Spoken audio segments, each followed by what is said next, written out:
Hello students, आप सब कैसे हैं? आई होप आपने जो अब तक मेरी वीडियोस देखी होंगी वो आपके लिए काफ़ी हेल्पफुल रही होंगी। तो आज हम इस वीडियो में क्लास 9 की जो इंग्लिश लिटरेचर की कम्युनिकेटिव ये जो बुक है इसके चैप्टर 1 को डिस्कस करेंगे। तो चलिए देखते हैं इसका चैप्टर 1। इसमें हम फिक्शन के यूनिट 1 को डिस्कस करेंगे और इसमें चैप्टर का नेम दिया है how I taught my grand mother to read, कि कैसे मैंने अपनी दादी को पढ़ना सिखाया। तो ये जो चैप्टर है इसकी जो राइटर हैं उनका नेम है सुधा मूर्ति। तो आप सब जानते हैं कि सुधा मूर्ति जो हैं एक फेमस राइटर हैं। वो इन्फोसिस फाउंडेशन की चेयरपर्सन भी हैं। एक राइटर होने के साथ साथ वो एक सोशल वर्कर भी रही हैं। आपकी बुक में एक छोटा सा पैराग्राफ भी दिया है, तो आपको इस पैराग्राफ में इनके बारे में इंफॉर्मेशन मिल जाएगी। तो चलिए देखते हैं इस चैप्टर को। स्टार्टिंग में एक एक्टिविटी है और उसमें पूछा गया है कि have you ever help your grand parent learn anything knew about technology, list your experiences about the following. तो इसमें क्वेश्चन पूछा गया है कि क्या कभी आपने जो ग्रैंड पेरेंट हैं उनको टेक्नोलॉजी के बारे में कभी कोई नई चीजें सिखाई हैं। तो यहाँ पर एक लिस्ट दी हुई है। तो यहाँ पर नीचे आपको वो एक्सपीरियंसेस लिखने हैं। फर्स्ट में टास्क दिया गया है teaching them how to use a smartphone. तो आपने उनको कैसे एक स्मार्टफोन का यूज करते हैं वो आपने कभी सिखाया है। तो आपको वो अपने एक्सपीरियंस यहाँ पर लिखने होंगे और यहाँ पर आपको लिखना होगा उन्होंने कैसी परफॉर्मेंस दी है, वो क्वालिटी बतानी होगी। सेकंड है teaching them how to log in for virtual get togethers. तो जितनी भी वर्चुअल गेट टुगेदर्स होती हैं हम सब करते हैं, तो वो आपने उन्हें सिखाया होगा। तो उसका क्या एक्सपीरियंस है वो लिखना होगा और उन्होंने सीखने के बाद में कैसी परफॉर्मेंस दी वो सब आपको इसमें लिखनी होगी। इसमें थर्ड में देखो teaching them how to access online newspapers. Online newspapers कैसे देख सकते हैं वो आपने सिखाया है। Teaching them how to browse internet to watch a show. और यदि कोई शो इंटरनेट पे देखना है तो कैसे इंटरनेट ब्राउज करते हैं वो आपने सिखाया है। तो ये सब एक्सपीरियंस आपको यहाँ पर लिखने होंगे और उन्होंने कैसी परफॉर्मेंस दी है, कैसी वो क्वालिटी शो की है वो आपको यहाँ पर लिखना होगा। इसके बाद एक क्वेश्चन फिर से पूछा गया है have you ever been on a trip to any place in India where you did not know the language spoken locally. इसमें यहाँ पर क्वेश्चन पूछा गया है कि आप इंडिया में कभी कोई ऐसी जगह पर गए हैं जहां पर जो वहाँ की लोकल लैंग्वेज है जो बोली जाती है वो आपको आती नहीं है। तो आपको कैसा वहां पर फील हुआ और आपने कैसे लोगों से बातचीत की, कैसे कम्युनिकेट किया और उसको मैनेज किया। तो यहाँ पर आपको ये बताना है। इसके बाद नीचे स्टोरी है जो हम स्टार्ट करते हैं। When I was a girl of about 12, I used to stay in village in North Karnataka with my grandparents. Those days the transport system was not very good, so we used to get the morning papers only in the afternoon. तो यहाँ पर जो writer हैं सुधा मूर्ति वो बताती हैं कि जब मैं सिर्फ 12 ईयर्स की थी, 12 साल की थी, मैं अपने ग्रैंड पेरेंट्स के साथ में नॉर्थ कर्नाटका के एक गांव में रहा करती थी। उन दिनों जो ट्रांसपोर्ट सिस्टम था वो अच्छा नहीं था और वो बताती हैं कि इसी वजह से जो मॉर्निंग में न्यूज़पेपर आता है वो उनको दोपहर में मिला करता था, क्योंकि ट्रांसपोर्ट सिस्टम इतना अच्छा नहीं था। न्यूज़पेपर आने में बहुत देर हो जाती थी, तो वो उनको सुबह को ना मिलकर उनको दोपहर तक ही मिल पाता था। The weekly magazine use to come one day late. और इसीलिए जो वीकली मैगजीन थी जो वीक में एक बार छपती है वो जो मैगजीन थी वो एक दिन लेट आया करती थी। All of us would wait eagerly for the bus which use to come with the papers, weekly magazines and the post. तो यहाँ पर जो राइटर हैं वो बताती हैं कि हम सब लोग बड़े ही ईगरली, इसका मतलब है बड़ी ही एक्साइटेड होकर वो उसकी बस की वेट किया करते थे जो अपने साथ न्यूज़पेपर, वीकली मैगजीन और जो पोस्ट होती है, जो डाक वगैरह होती है, उसको लेकर आती थी। Eight that time Triveni was a very popular writer in the Kannada language. She was a wonderful writer. Her style was easy to read and very convincing. उस समय पे त्रिवेणी कन्नड़ लैंग्वेज की एक बहुत ही ज्यादा फेमस राइटर थी और उनको वंडरफुल राइटर माना जाता था। और उनका जो स्टाइल था राइटिंग का, वो पढ़ने में बहुत ही इजी था और बहुत ही ज्यादा कन्विंसिंग था। कन्विंसिंग का मतलब होता है यकीन दिलाने वाला। जो भी वो लिखती थी वो ऐसा लगता था जैसा कि वो रियल में हो रहा है, तो इसलिए वो बहुत ज्यादा फेमस राइटर थी। Her stories usually dealt with complex psychological problems in the lives of ordinary people and were always very interesting. और उनकी जो स्टोरी होती थी वो आम लोगों की लाइव्स में, उनके जीवन में जो जटिल मनोवैज्ञानिक समस्याएं होती थी, साइकोलॉजिकल होती हैं, ब्रेन से रिलेटेड, जो कॉम्प्लेक्स, जो बहुत ज्यादा डिफिकल्ट प्रॉब्लम्स होती थी उससे जुड़ी हुई होती थी और बहुत ही ज्यादा इंटरेस्टिंग थी। Unfortunately for Kannada literature, she died very young. Even now, after 40 years, people continue to appreciate her novels. Unfortunately, उनकी जो डेथ थी बहुत ही जल्दी हो गई थी, वो बहुत ही यंग थी उस समय पे। और अभी 40 इयर्स के बाद में, 40 साल के बाद में भी जब लोग उनके नॉवेल्स को पढ़ते हैं वो उनको अप्रिशिएट करते हैं, उनको पसंद करते हैं। One of her novels, called Kashi Yatre, was appearing as a serial in the Kannada weekly Karamveera then. It is the story of an old lady and her ardent desire to go to Kashi और वाराणसी। उनका जो एक novel था जिसका नाम काशी यात्रे था, तो वो एक वीकली मैगजीन जो आती थी जिसका नाम था करमवीरा, उस वीकली मैगजीन का नाम करमवीरा था। उस मैगजीन में ये जो नॉवल था काशी यात्रे एक सीरियल के रूप में पब्लिश हुआ और यह एक ओल्ड लेडी की स्टोरी है जिसमें वो काशी, जिसे वाराणसी भी बोलते हैं, वो वहां जाना चाहती थी और उसके अंदर आर्डेंट डिजायर थी, उसके अंदर बहुत ज्यादा, आर्डेंट माने होता है शोइंग स्ट्रॉन्ग डिजायर, उनके अंदर बहुत ज्यादा काशी जाने की इच्छा थी। Most Hindus believe that going to Kashi and worshipping Lord Vishveshwara is the ultimate पुण्य। लॉर्ड विश्वेश्वरा जो हैं उनको शिवजी भगवान कहते हैं। अधिकांश जो हिंदू लोग हैं वो ये मानते हैं कि काशी जाना और वहां पर जाकर भगवान शिव की पूजा करना परम पुण्य है। This old lady also believed in this and her struggle to go there was described in that novel. तो ये जो ओल्ड लेडी थी उसका भी इसमें ऐसा ही विश्वास था और वहां जाने के लिए जो उसने स्ट्रगल किया वो सब इस नॉवल में डिस्क्राइब किया गया है, बताया गया है। In the story there was also a young orphan girl who falls in love but there is no money for the wedding. इस स्टोरी में एक करेक्टर और भी है और वो एक यंग अनाथ लड़की है जिसे प्रेम हो जाता है लेकिन उसकी शादी के लिए पैसा नहीं था। In the end the old lady gives away all her savings without going to Kashi. She says the happiness of this orphan girl is more important than worshipping Lord Vishweshwara at Kashi. तो लास्ट में क्या होता है इस स्टोरी में, जो old lady है वो काशी न जाकर अपनी जितनी भी सेविंग्स होती हैं वो सारी दे देती हैं और वो कहती हैं कि इस लड़की की, इस अनाथ लड़की की जो खुशी है वो काशी जाकर वर्शिप करने से कहीं ज्यादा इंपॉर्टेंट है। तो उस लेडी का ये मानना था कि अगर वो अपनी सारी सेविंग्स उस लड़की को दे देती हैं तो उससे जो उसे खुशी होगी तो ईश्वर भी प्रसन्न होंगे, इसलिए वो लास्ट में अपनी जो सेविंग्स होती हैं वो उस लड़की के लिए दे देती हैं। My grand mother Krishtakka never went to school so she could not read. Every Wednesday, the magazine would come and I would read the next episode of the story to her. यहाँ पर सुधा मूर्ति राइटर जो हैं वो अपनी दादी के बारे में बताती हैं।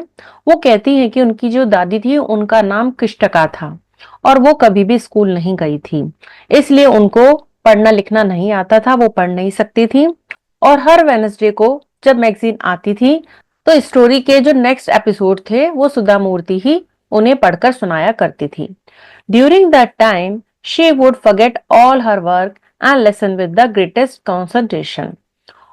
उस समय पे जो उनकी दादी थी वो सारे काम भूल जाया करती थी और बहुत ही ध्यान से वो सुधा मूर्ति जो स्टोरी सुनाती थी उसको बहुत ही ध्यान से सुना करती थी।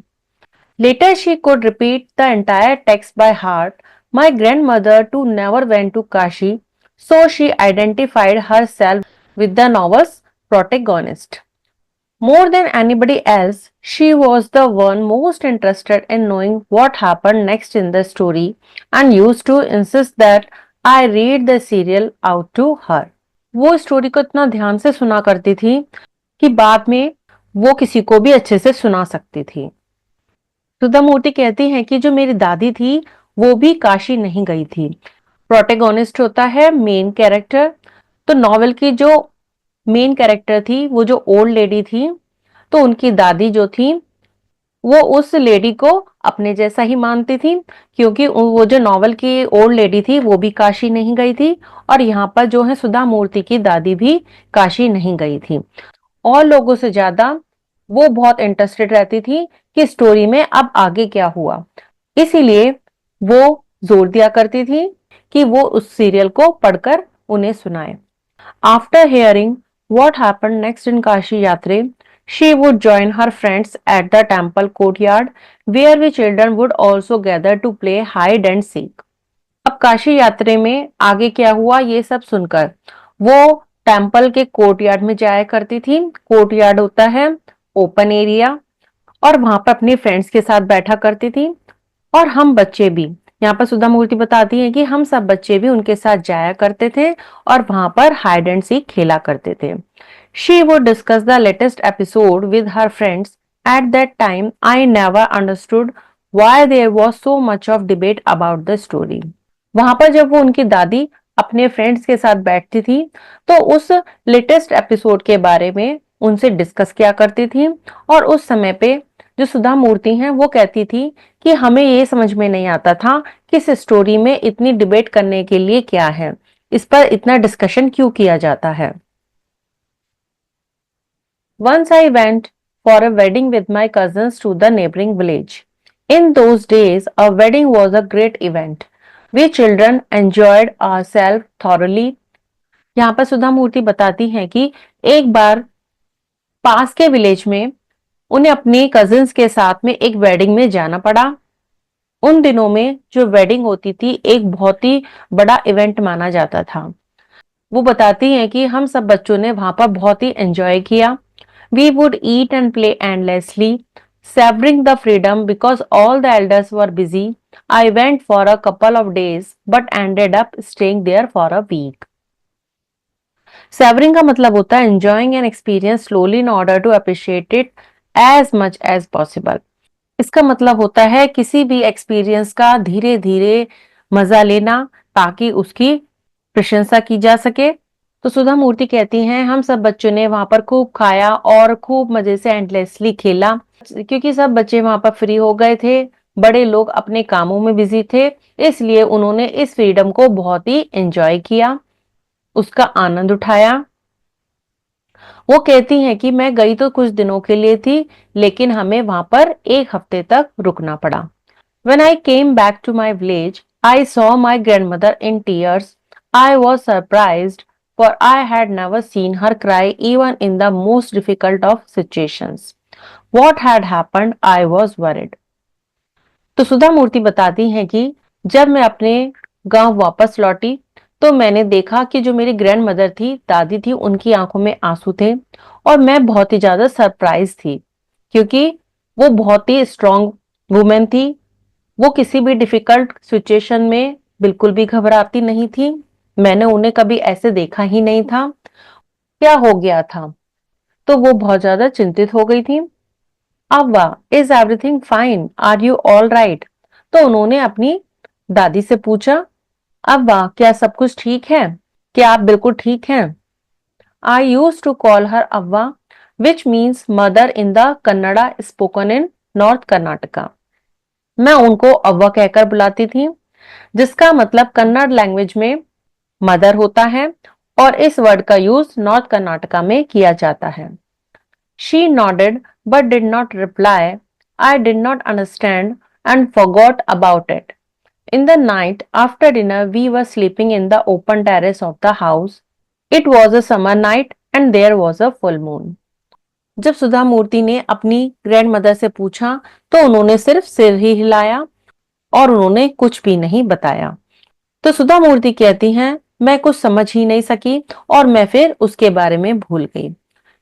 तो यहाँ पर सुधा मूर्ति बताती हैं कि रात में डिनर के बाद में वो सब लोग घर में टेरेस पर सो रहे थे। गर्मियों का मौसम था और रात में फुल मून दिखाई दे रहा था। उसकी वजह से रात में सब कुछ अच्छे से दिखाई दे सकता था। Avva came and sat next to me. Her affectionate hands touched my forehead. I realized she wanted to speak. I asked her what is the matter. तो तभी अव्वा आई और वो मेरे पास में बैठ गई। उन्होंने अपने प्यार भरे हाथों से मेरे फॉरहेड को, माथे को छुआ और मैंने यह महसूस किया कि वो कुछ कहना चाहती थी। तो मैंने उनसे पूछा कि क्या मैटर था। When I was a young girl, I lost my mother. There was nobody to look after and guide me. My father was a busy man. He got married again. In those days, people never considered education essential for girls, so I never went to school. तो यहाँ पर जो सुधा मूर्ति की grand mother हैं वो अपनी life के बारे में बताती हैं। वो कहती हैं जब वो बहुत ही छोटी थी तो उनकी मदर की डेथ हो गई थी। उन्होंने अपनी मदर को खो दिया था और कोई भी उनका ध्यान रखने के लिए नहीं था जो उनको गाइड कर सके। और उनके फादर बहुत ही बिजी थे। उस समय पे उन्होंने फिर से दूसरी मैरिज कर ली थी और उन दिनों में लोग ऐसा मानते थे कि जो गर्ल्स हैं उनकी एजुकेशन इतनी जरूरी नहीं है, इसीलिए वो स्कूल नहीं जा सकी थी। I got married very young and had children. I became very busy. Later, I had grandchildren and always felt so much happiness in cooking and feeding all of you. At times, I used to regret not going to school, so I made sure that my children and grandchildren studied well. तो वो आगे अपनी story को continue करके बताती हैं। जब वो स्कूल नहीं जा पाई तो उनकी शादी भी बहुत जल्दी हो गई थी और उनके बच्चे भी हो गए थे और वो अपनी लाइफ में बिजी हो गई थी। उन्होंने कहा कि बाद में मेरे ग्रैंड चिल्ड्रन हुए, पोती पोते हुए और उनको खाना बनाने में या बच्चों को खिलाने में बहुत ज्यादा खुशी मिला करती थी और वो अपना टाइम उन बच्चों के साथ में या घर के कामों में बिताया करती थी। लेकिन सुधा मूर्ति की जो दादी हैं वो ये बताती हैं कि वो स्कूल नहीं जा पाई थी, इसका उन्हें हमेशा पछतावा होता था। लेकिन उन्हें अपना ये पक्का इरादा बना लिया था कि जो उनके बच्चे हैं या पोती पोते हैं वो अच्छे से पढ़ सकें। I could not understand why my 62-year-old grandmother was telling me, a 12-year-old, the story of her life in the middle of the night. तो यहाँ पर सुधा मूर्ति कहती हैं कि मुझे समझ में नहीं आ रहा था, जो मेरी 62-year-old की ग्रैंड मदर थी वो मुझे एक छोटे बच्चे को, 12 साल के एक छोटे बच्चे को आधी रात के समय में मुझे अपनी स्टोरी क्यों बता रही हैं, क्यों ये अपनी स्टोरी सुना रही हैं। One thing I knew, I loved her immensely and there had to be some reason why she was talking to me. और एक बात मुझे पता था कि मैं उनसे बहुत ज्यादा प्यार करती थी और कुछ ना कुछ रीजन रहा होगा जिसकी वजह से वो मुझसे ऐसी बातें कर रही थी। I looked at her face. It was unhappy and her eyes were filled with tears. She was a good-looking lady who was almost always smiling. Even today, I cannot forget the worried expression on her face. Writer आगे बताती हैं कि जब मैंने उनकी तरफ देखा तो उनका जो फेस था वो बड़ा ही उदास सा था और उनकी आंखें जो थी आंसुओं से भरी हुई थी। वो एक बहुत ही गुड लुकिंग लेडी थी, देखने में बहुत ही अच्छी थी और वो हमेशा स्माइल ही किया करती थी। सुधा मूर्ति कहती हैं कि आज भी मैं उनके फेस पर जो वरिड एक्सप्रेशन थे, चिंता वाले एक्सप्रेशन थे, वो मैं कभी नहीं भूल सकती। I leaned forward and held her hand. मैं आगे की तरफ झुकी और उनका हाथ पकड़ लिया। Avva, don't cry. What is the matter? Can I help you in any way? तो सुधा मूर्ति ने अपनी ग्रैंडमदर को बोला, अव्वा आप रो मत, क्या बात है, आप मुझे बताइए, क्या मैं आपकी किसी भी तरीके से हेल्प कर सकती हूँ? Yes, I need your help. You know, when you were away, Karamveera came as usual. I opened the magazine. I saw the picture that accompanies the story of Kashi Yatre, and I could not understand anything that was written. तो इस पर अव्वा कहती हैं कि हाँ, मुझे तुम्हारी help की जरूरत है। तुम्हें पता है, जब तुम यहाँ पर नहीं थी तो कर्मवीरा पहले की तरह मैगजीन आई थी और मैंने उस मैगजीन को खोला और उसमें मैंने काशी यात्रे की जो कहानी है उससे रिलेटेड पिक्चर भी देखी, लेकिन मैं कुछ नहीं समझ सकी उस पर क्या लिखा हुआ था। Many times I rubbed my hands over the pages wishing to understand that was written. बहुत बार मैंने अपने हाथों से उन पेजेस पर रब किया, ये सोचकर कि जो उस पर लिखा है मुझे समझ में आ जाए। But I knew it was not possible. If only I was educated enough. I waited eagerly for you to return. लेकिन मुझे पता था ये पॉसिबल नहीं था, क्योंकि मुझे पढ़ना लिखना आता नहीं था, मैं इतनी एजुकेटेड नहीं थी कि उसको समझ सकूं। मैंने तुम्हारे लौटने की बड़े ही उत्सुकता के साथ में वेट की।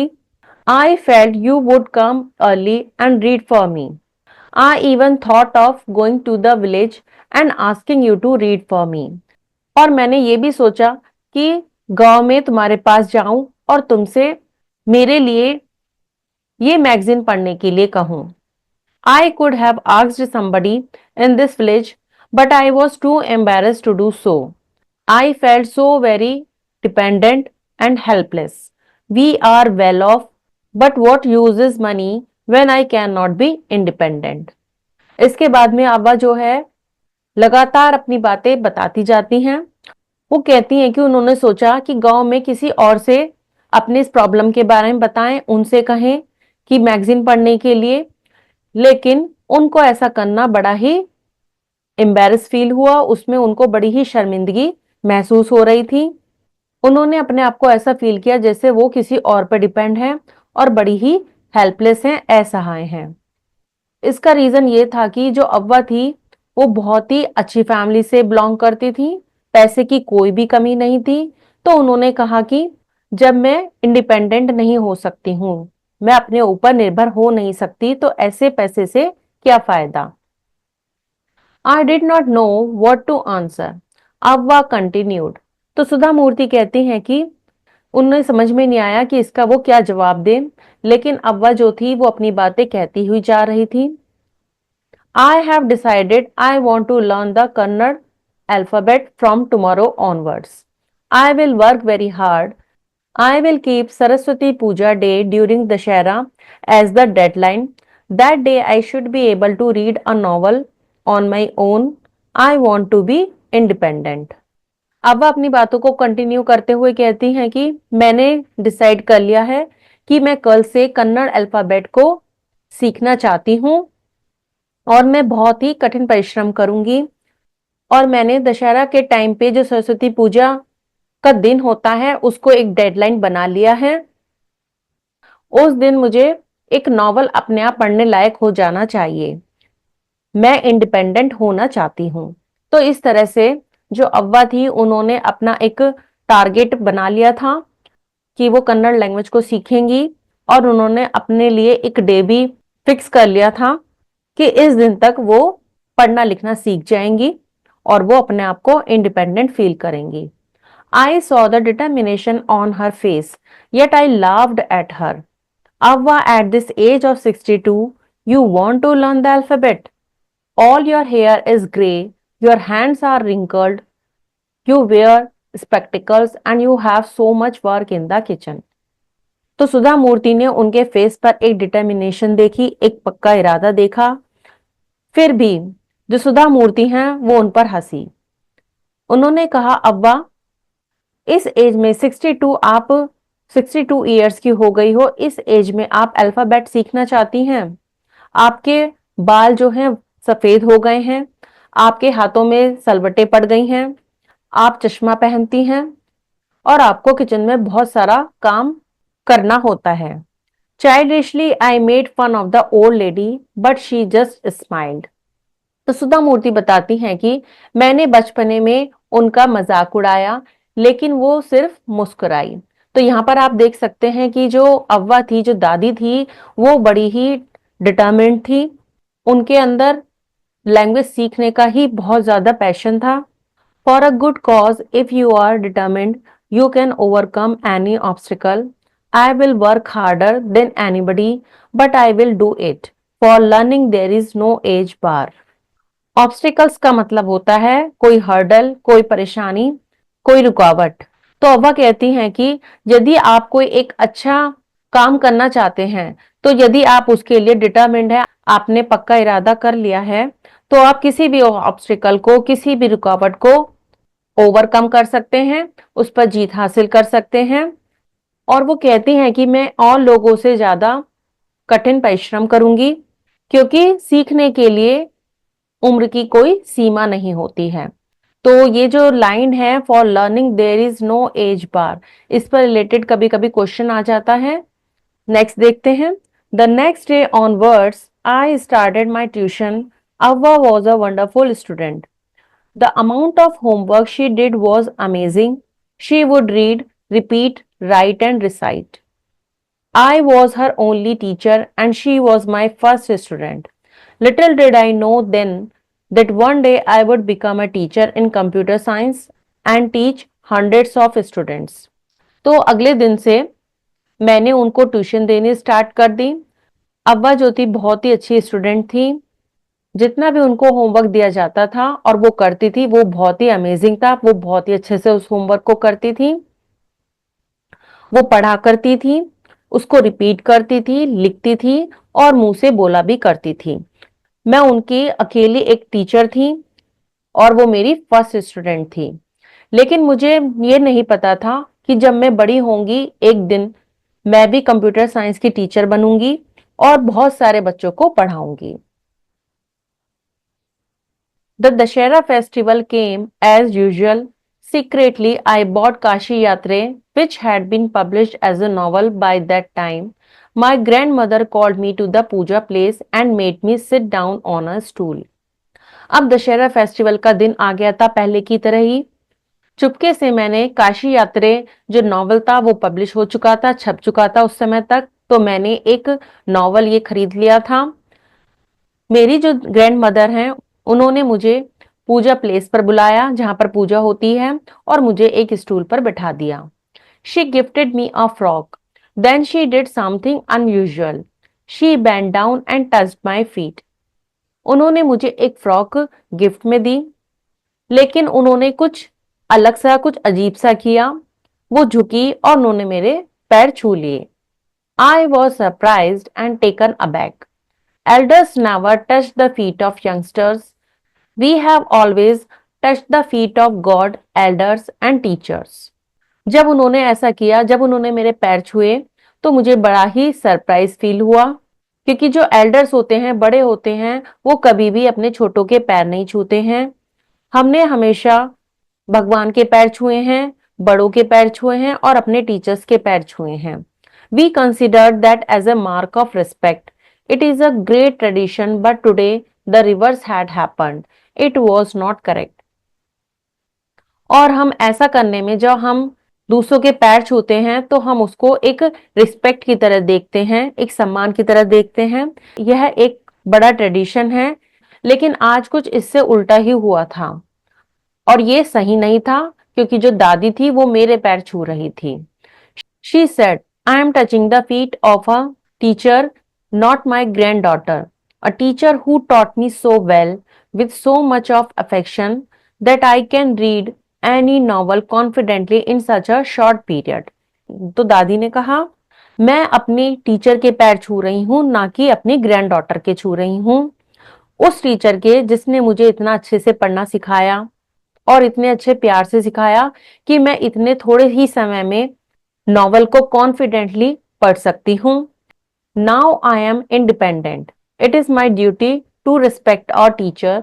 Is it not written in our scriptures that our teacher should be respected irrespective of the gender and age. उन्होंने कहा कि मैं अब इंडिपेंडेंट हो गई हूं, मैं किसी पर निर्भर नहीं हूं, अपने टीचर की रेस्पेक्ट करना ये मेरी ड्यूटी है। स्क्रिप्चर्स का मतलब होता है जो हमारे उपनिषद होते हैं, पुराण होते हैं, वेद, उनको बोला जाता है स्क्रिप्चर्स। तो वो कहती है कि क्या हमारे पुराणों में ऐसा नहीं लिखा है कि एक टीचर की रिस्पेक्ट की जानी चाहिए, चाहे वो किसी भी जेंडर का हो या किसी भी एज का हो, क्या वो छोटा या बड़ा, इससे कोई फर्क नहीं पड़ता। I did return namaskara to her by touching her feet and gave my gift to my first student. She opened it and read the title Kashi Yatre by Triveni and the publisher's name immediately. और मैंने भी उनके पैर छूकर नमस्कार किया बदले में, और मैंने अपनी फर्स्ट स्टूडेंट को गिफ्ट भी दिया। दादी ने उसको खोला और उस पर टाइटल लिखा था काशी यात्रे बाय त्रिवेणी, और पब्लिशर्स का नेम भी लिखा था, और उन्होंने जल्दी से इसको पढ़ भी लिया। I knew then that my student had passed with flying colours. तो यहाँ पर फ्लाइंग कलर्स एक फ्रेज दिया गया है जिसका मतलब है कि सुधा मूर्ति को पता चल गया था कि जो मेरी स्टूडेंट हैं उन्होंने बहुत ही अच्छे अंकों से इस एग्जाम को पास कर लिया था। तो फ्लाइंग कलर्स का मतलब है बहुत ही अच्छे से कि सक्सेस को गेन कर लेना। तो दादी ने जब इस टाइटल को पढ़ा, काशी यात्रे, और पब्लिशर्स का नेम पढ़ा, तो पता चल गया था वो कितना अच्छे से पढ़ना लिखना सीख गई थी, और उन्होंने कम टाइम में ही एक एम बनाया था, उसको अचीव कर लिया था। तो यहाँ पर ये जो स्टोरी है फिनिश हो गई है। इससे हमें ये पता चलता है कि कोई भी व्यक्ति अगर डिटरमिन्ड है, वो कुछ करना चाहता है, तो उसे कोई भी नहीं रोक सकता है। कोई भी कितनी भी परेशानियां आए वो उनसे ओवरकम कर सकता है। कोई भी चीज सीखने के लिए कोई उम्र की सीमा नहीं होती है। The main motive of the story is that we should never lose hope. I hope आपको ये स्टोरी बहुत अच्छे से समझ में आ गई होगी। तो मिलते हैं नेक्स्ट वीडियो में। Have a nice day, take care.